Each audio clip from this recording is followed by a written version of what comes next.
28 जुलाई साल 1914 यूरोपीय देश ऑस्ट्रिया हंगरी के प्रिंस आर्चड्यूक फ्रांस फर्डिनांड और उनकी पत्नी की हत्या हो गई।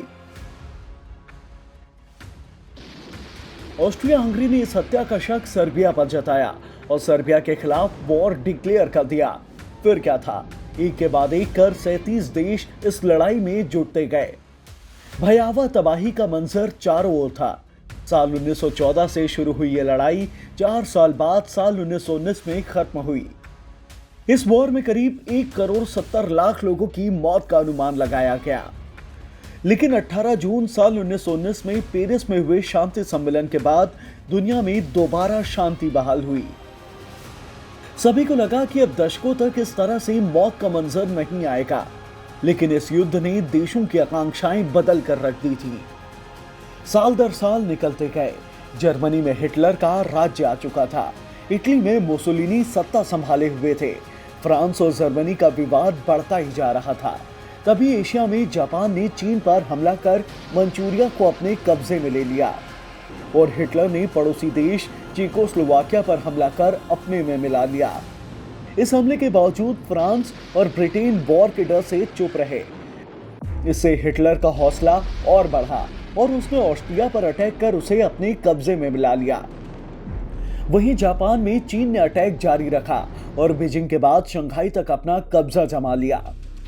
तभी वो तारीख आई, 1 सितंबर 1939।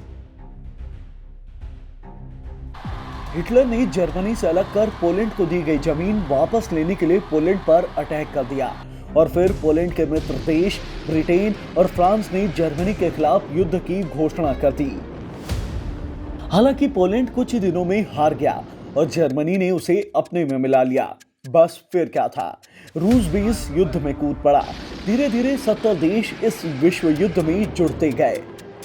5 से 7 करोड़ सैनिकों की जान गई। पर्ल हार्बर पर जापान के अटैक के जवाब में अमेरिका ने हिरोशिमा नागासाकी पर परमाणु बम गिरा दिए। इस खौफनाक मंजर ने सभी को दहला कर रख दिया। घायल जापान ने युद्ध विराम की घोषणा कर दी और धीरे धीरे पूरे विश्व में शांति बहाल हुई। लेकिन अब एक बार फिर 21 फरवरी साल 2022 का दिन आया है, जब रूस के राष्ट्रपति ने यूक्रेन के 2 हिस्से डोनेट्स्क और लुहांस्क को अलग अलग देश बनाने की घोषणा कर दी है।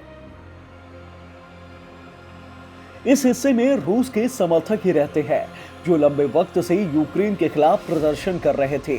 रूस ने अपनी सेना यूक्रेन के इस हिस्से में घुसा दी है। रूस का कहना है कि अगर यूक्रेन वापस इन हिस्सों को खुद में मिलाने की कोशिश करेगा तो रूस यूक्रेन पर अटैक करने पर बाध्य हो जाएगा। हालांकि ये जमीन वैसे भी यूक्रेन की ही है, जिसे रूस ने अलग देश घोषित कर वहां अपनी सेना पहुंचाई है। इधर दूसरी तरफ अमेरिका के नेतृत्व वाली नाटो संगठन ने यूक्रेन की तरफ से अपनी सेना तैनात की है। यूरोप में हालात फिर से बिगड़ते जा रहे हैं। ब्रिटेन ने भी अपनी सेना की एक टुकड़ी तैयार कर रखी है। ऐसे में सवाल अब भी बरकरार है, हम इसे तीसरे विश्व युद्ध की शुरुआत माने या नहीं।